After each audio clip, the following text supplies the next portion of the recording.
साथियों, वंदे मातरम।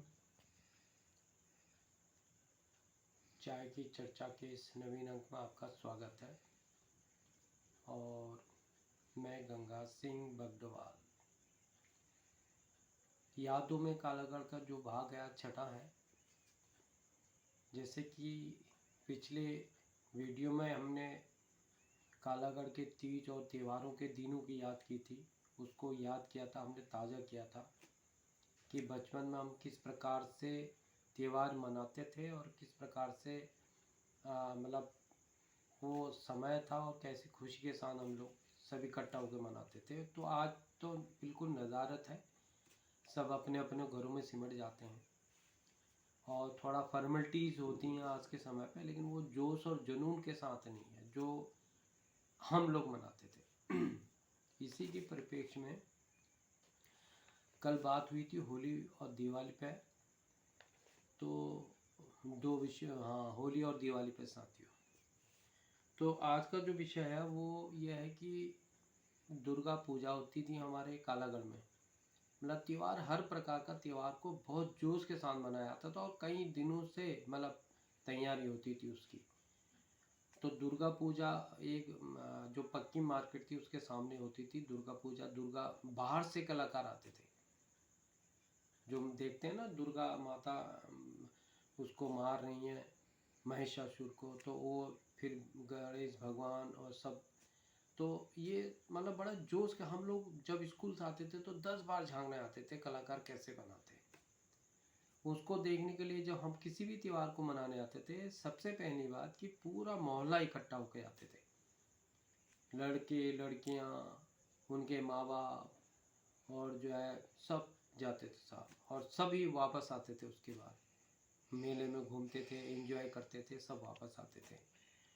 तो दुर्गा पूजा का बड़ा महत्व है साथियों, कालागढ़ में रहा है और हम मतलब हर साल मनाया जाता था।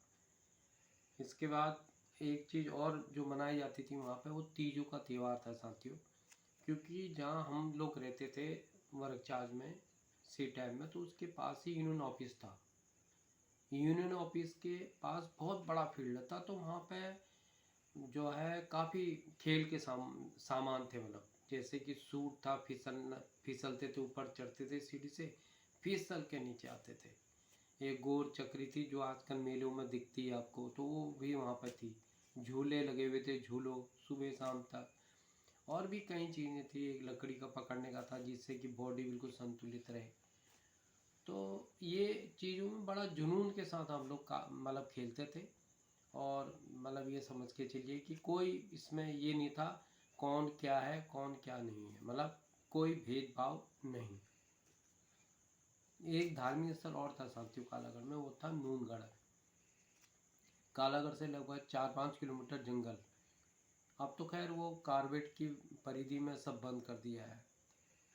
कारबेट वालों ने वो नूनगढ़ मंदिर को मतलब जाने का रास्ता ही बंद कर दिया है, लेकिन उसमें उनकी बड़ी मान्यता थी और मतलब हर बार मेला लगता था लगभग। तो हर सोमवार को या शुक्र को जाते थे वहाँ पे हम लोग। तो मेला लगता था और बहुत भीड़ होती थी वहाँ भी। तो एक वहाँ पे बाबा जी थे जो वहीं जंगल में रहते थे, सबको आशीर्वाद देते थे, खूब झुंड के साथ जाते थे हम लोग। मतलब पहले से ही प्लान बन जाता था कि भाई अब की हफ्ते हम लोग फलाना फलाना जाएंगे साथियों।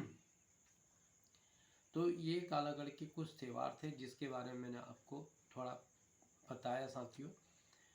और जो सबसे बड़ी बात एक और थी कालागढ़ के अंदर, कि आपने देखा होगा कहीं भी कमेटी, आज के टाइम पर आप देखिएगा तो कोई भी कमेटी होती थी, जैसे मतलब रामलीला सपोज मान के चलो, तो उस समय जो कमेटी में डायरेक्टर तो होते ही थे और जो कमेटी होती थी, लेकिन उसमें ये नहीं कि सभी हिंदू होते थे, मोमडन भाई भी होते थे उसमें जो अपना सहयोग देते थे। कोई वॉलंटियर के तौर पे देता था, तो कोई कमेटी के मेंबर्स के रूप में देता था। मतलब था एक अभियान छेड़ते थे कि भाई इस रामलीला को सफल कैसे बनाना है। और बड़े दूर दूर से लोग आते थे, मतलब जो नज़दीक 12 सैनिक कॉलोनियाँ जिनका मैंने जिक्र किया वहाँ से आते थे। तो ट्रैक्टर में, ट्राली में भर भर के लोग आते थे, पूरी रामलीला देखते थे। और हम छोटे थे तो हम भी जगह घेर लेते थे सुबह ही घर से, मतलब शाम को जो है वो बड़ा सा कट्टा उट्टा ले आते थे, बैठने की जगह अपनी पहले से फिक्स हो जाती थी वहाँ पे। तो इसी प्रकार से जो क्लब था जहाँ पे रामला होती थी, फील्ड था, तो उसी के एक बैकग्राउंड पे छोटा सा दरवाज़ा और था। तो उस दरवाजे की विशेषता आपको बताऊं, उस दरवाजे की विशेषता ये थी कि वो तभी खुलता था जब वहाँ पे फिल्म आती थी। तो अगर दरवाज़ा कभी खुल गया तो समझ लो कि आज फिल्म पक्का होगी, क्योंकि सरकारी क्लब था तो सरकारी फिल्में महीने में 4 भी आती थी, कभी कभी 5 भी आती थी। और बहुत से समय तो हमने ऐसा देखा साथियों कि लगातार 3 फिल्में, 1 2 3, 3 फिल्म लगातार आती थी वहाँ कि भाई देखो। तो लोग डटे रहते थे। तो ये मौज मस्ती के दिन थे, कोई पर्दा नहीं, कोई परहेज नहीं, जो आज के टाइम पे हम लोग देखते हैं, या मतलब कालागढ़ के जाने के बाद भी। आज आप कालागढ़ वासी से मैं कहना चाहता हूँ, जहाँ भी रहते होंगे आप, तो एक अपनी जगह फिक्स है, उससे बाहर कुछ नहीं। कहीं भी आप शहर में जाइए, किसी भी जगह में जाइए, आप कॉलोनी में जाइए, ज़्यादा 1 या 2 से खाली फॉर्मेलिटीज़ बात होती हैं, बाकी कुछ नहीं। परेशानी है, दुख है, पड़ोसी को पता भी नहीं। वहाँ तो ऐसा होता ही नहीं था। कई घटनाओं हमारे सामने आई हैं जिसमें कि ये हुआ साहब कि ये सांप ने काट लिया, तो पूरा मोहल्ला क्या पूरी कॉलोनी, वहाँ भीड़ इतनी, और सांप झाड़ने वाले को बुलाओ, सांप दवाई वाले को बुलाओ, सांप डॉक्टर को बुलाओ, कोई डॉक्टर को बुला के ला रहा है कोई।